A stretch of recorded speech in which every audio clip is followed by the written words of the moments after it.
Hello everyone, I am Dr. Anjulata Joshi from SS Jain Subodh PG Mahila Mahavidyalaya, Faculty of Commerce Department EFM. Today's lecture is about cost of capital. It is related to BCom Part 3rd, University of Rajasthan students. I am going to discuss about these points: what is the capital, sources of capital, debentures, preference shares, equity shares, retained earnings, what is the cost, what is the meaning of cost of capital, and why a company analysis this topic. Let's start. Cost of capital word includes cost and capital. First we discuss capital. Capital पूंजी.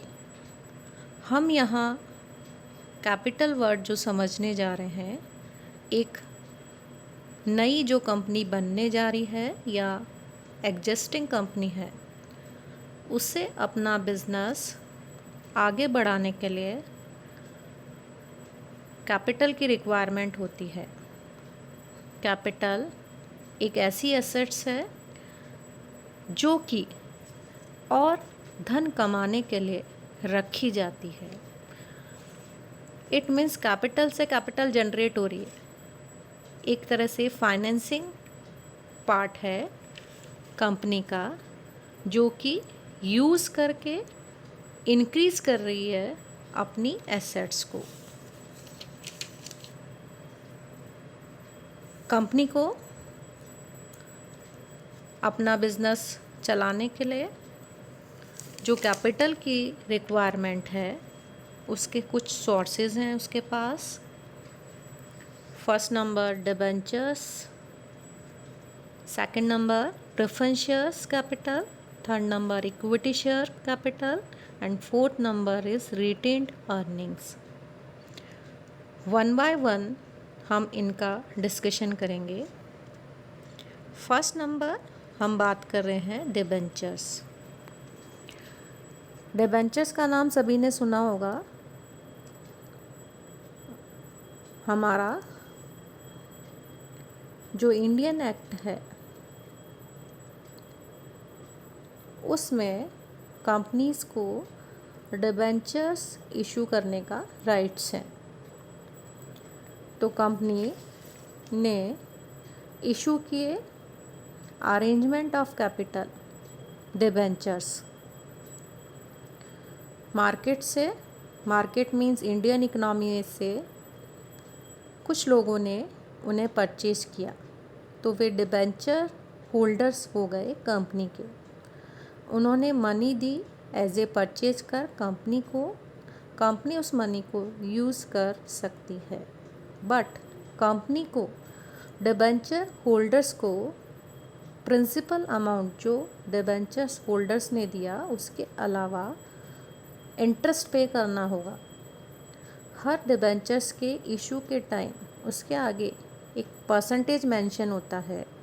10%, 12%, 8%, 6%. तो ये जो percentage है, ये interest rate को mention करता है. तो डिबेंचर्स एक तरह का सर्टिफिकेट होता है जो कि मेंशन करता है कि जिस डिबेंचर होल्डर ने कंपनी के डिबेंचर्स परचेज किए हैं, उसे एक मैच्योरिटी टाइम पीरियड पर उसका प्रिंसिपल अमाउंट प्लस इंटरेस्ट पे किया जाएगा.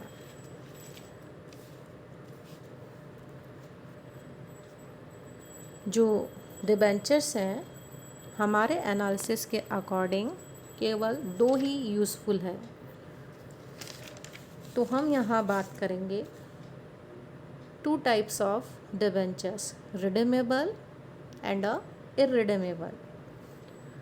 रिडीमेबल डिबेंचर, डिबेंचर होल्डर ने कंपनी के परचेज किए डिबेंचर्स तो उसी टाइम पीरियड पर इंटरेस्ट रेट मेंशन है। इसके साथ साथ जो टाइम पीरियड है, maturity means payment period mention है कि आफ्टर 10 ईयर्स के बाद में डिबेंचर्स होल्डर्स को उनका प्रिंसिपल अमाउंट प्लस इंटरेस्ट सहित पे होगा।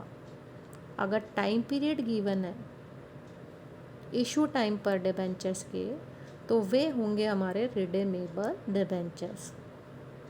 इससे जस्ट रिवर्स, अगर टाइम पीरियड नहीं है, मैच्योरिटी पीरियड, जो कंपनी ने इशू किए डिबेंचर उनको कब मैच्योर होना है वो टाइम पीरियड गिवन नहीं है, तो इररिडीमेबल डिबेंचर्स। यहाँ टाइम पीरियड गिवन नहीं, इसका मतलब नहीं है कभी पेमेंट ही नहीं होगा डिबेंचर्स होल्डर्स को।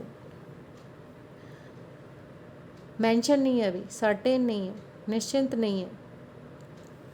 तो हमारे कॉस्ट ऑफ कैपिटल जो एनालिसिस है उसमें ये 2 टाइप्स ऑफ डिबेंचर्स ही हम एनालिसिस में लेते हैं, इसलिए हमने इतना ही समझा। और भी कई कैटेगरीज हैं। सेकंड नंबर जो सोर्सेज है कंपनी का पैसा अरेंज करने का, वो है प्रेफरेंस शेयर्स, पूर्वाधिकार अंश। जैसा नाम वैसे शेयर्स हैं हमारे। जैसे डिबेंचर्स से कंपनी ने पैसा अरेंज किया इशू करके, वैसे ही कंपनी इशू करती है प्रेफरेंस शेयर्स, उसे राइट्स हैं। और प्रेफरेंस यानी प्रायोरिटी, प्रेफरेंस देना, एक ऐसे शेयर्स हैं कंपनी के जिन शेयर होल्डर्स ने इन्हें परचेज किया है, उन्हें ये राइट्स है कि वो इक्विटी जो शेयर होल्डर्स हैं उनसे पहले डिविडेंड लेंगे, और जब कंपनी का लिक्विडेशन हो तो इन्हें इक्विटी शेयर होल्डर्स के डिविडेंड से पहले डिविडेंड प्लस जो प्रिंसिपल अमाउंट है वो पेमेंट का राइट्स है। ये भी 2 तरह के हैं, redeemable and irredeemable. Time period given है इनके पेमेंट का तो देन रिडीमेबल, नहीं गिवन है तो इररिडीमेबल।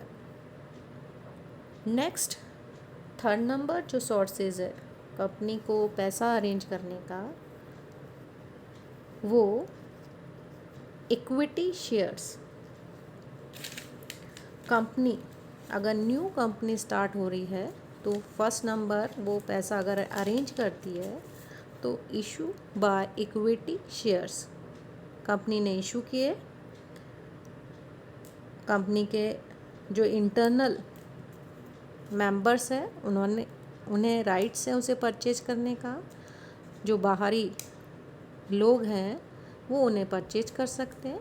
अगर उन्होंने परचेज किए इक्विटी शेयर्स तो वे कंपनी के इक्विटी शेयर होल्डर्स होंगे और उन्हें वोटिंग राइट्स है, उन्हें ऑनरशिप है कंपनी में, कई तरह के डिसीजन मेकिंग में। तो यानी ये कंपनी का एक बहुत बड़ा पार्ट होते हैं equity share holders. Equity share holders को भी डिविडेंड पे होता है जो कि सर्टेन नहीं होता है, इनका रिडीम्ड टाइम भी डिसाइडेड नहीं होता, यानी इनको पे कब किया जाएगा, इनका प्रिंसिपल अमाउंट ये भी प्री डिसाइडेड नहीं होगा। नेक्स्ट हम बात कर रहे हैं 4th number sources of capital, retained earnings. रोका गई आय या रोका गया पैसा, सिंपल अगर हम लैंग्वेज में इसको यूज़ करें, कंपनी ने अपना प्रॉफिट निकाला सेल्स में से, जो भी उसकी prime cost, manufacturing cost, factory and cost of sales तक का एक्सपेंडिचर डिडक्ट किया, इंक्लूडिंग डेप्रिसिएशन एंड इंटरेस्ट। तो जो रिमेनिंग पार्ट बचा वो होगा प्रॉफिट बिफोर टैक्स। लेस किया टैक्स तो profit after tax. After tax में से हमने डिडक्ट किया प्रेफरेंस शेयर होल्डर्स का डिविडेंड। नेक्स्ट हमने पे किया इक्विटी शेयर होल्डर्स का डिविडेंड। फिर भी कुछ परसेंट हमारे पास में या कुछ भाग हमारे पास में प्रॉफिट का बचा, वो कंपनी ने रोक के रखा अपने पास रिजल्ट्स के रूप में, तो दैट इज़ रिटेन्ड अर्निंग्स। जब हम कॉस्ट ऑफ कैपिटल कैलकुलेट करेंगे इन प्रैक्टिकली या थेरेटिकल भी हम बात करें, तो रिटेन्ड अर्निंग्स की क्या कॉस्ट होगी, शायद आप सोच रहे होंगे इनकी क्या कॉस्ट है, बट इसकी भी कॉस्ट है, जो नेक्स्ट हमारे analysis of practically cost of capital में हम इसकी बात करेंगे। तो अब तक हमने डिस्कशन किया 4 सोर्सेज हैं, चारों सोर्सेज से कंपनी अरेंज करती है अपना मनी, ठीक है।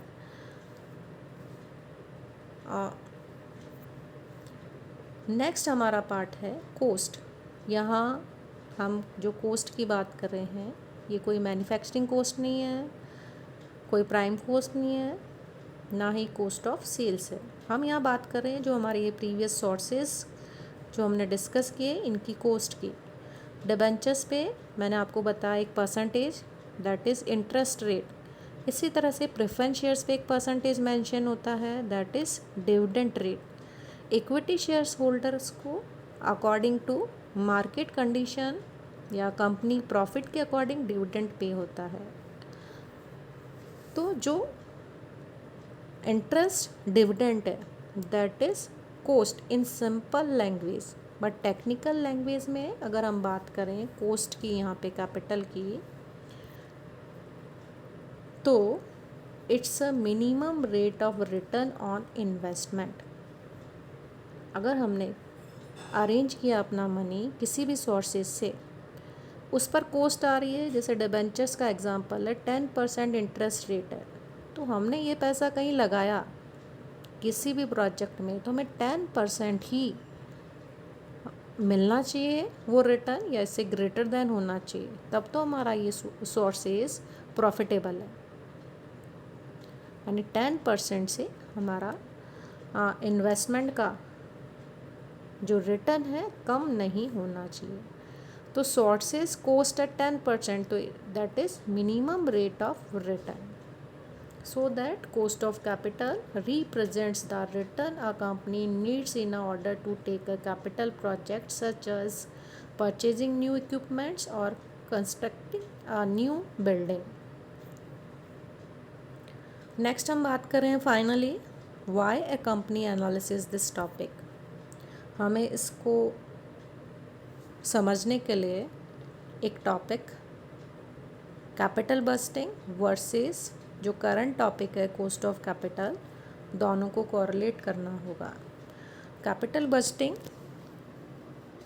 एक टेक्निक है जिसमें कैपिटल एक्सपेंडिचर से रिलेटेड डिसीजन लिए जाते हैं। अगर कंपनी को एक ऐसे एक्सपेंडिचर करने हैं जिनका रिटर्न लॉन्ग टर्म पीरियड के बाद या बाद तक मिलता रहता है और बहुत बड़ा अमाउंट इन्वेस्ट करना होता है, तो उसके लिए उसे बेटर डिसीजन करनी होती है। कैपिटल बस्टिंग, जैसे सपोज़ करें हमें एक न्यू मशीन परचेज करनी है, प्रोजेक्ट है, ये कैपिटल एक्सपेंडिचर प्रोजेक्ट है, बहुत बड़े अमाउंट में हमें पैसा खर्च करना होगा, बट इस परचेज ऑफ मशीन में भी मशीनरी के बहुत सारे ऑल्टरनेटिव्स हैं, ए बी सी। अब ए बी सी प्रोजेक्ट में से जो मशीन हमें परचेज करनी है उसमें से सिलेक्शन करना है कि कौन सी मोर प्रॉफिटेबल है। हर कंपनी का मोटो है मैक्सिमम प्रॉफिट मिनिमम कॉस्ट, तो मैक्सिमम प्रॉफिट के लिए उसे सिलेक्शन करना है।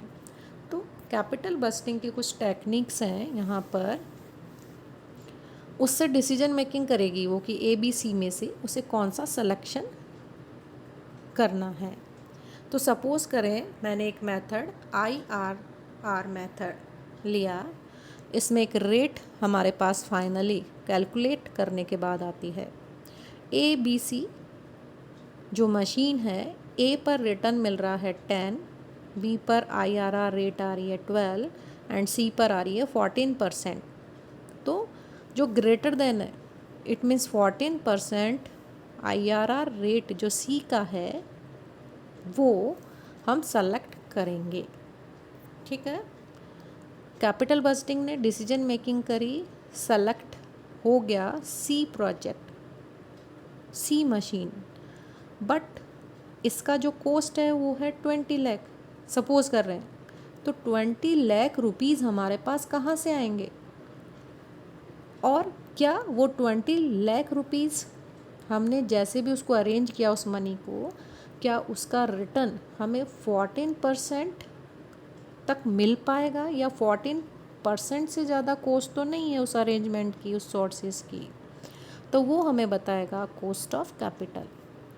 पैसा चाहिए, कैपिटल बस्टिंग बताएगी, कहाँ से अरेंज करना है ये कंपनी को बताएगा cost of capital.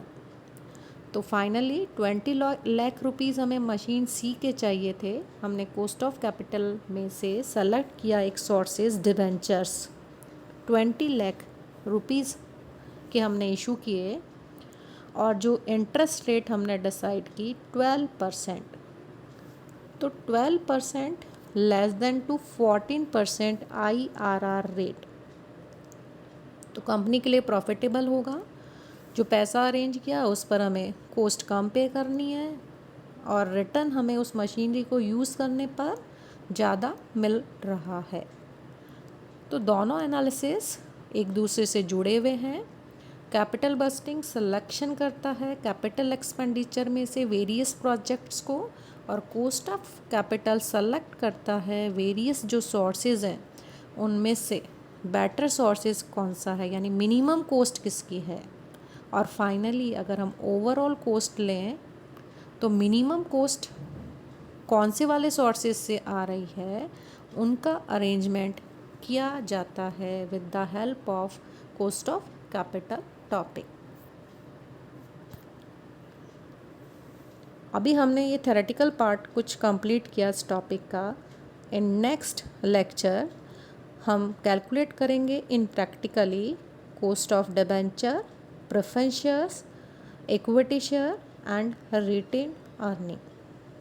Thank you very much.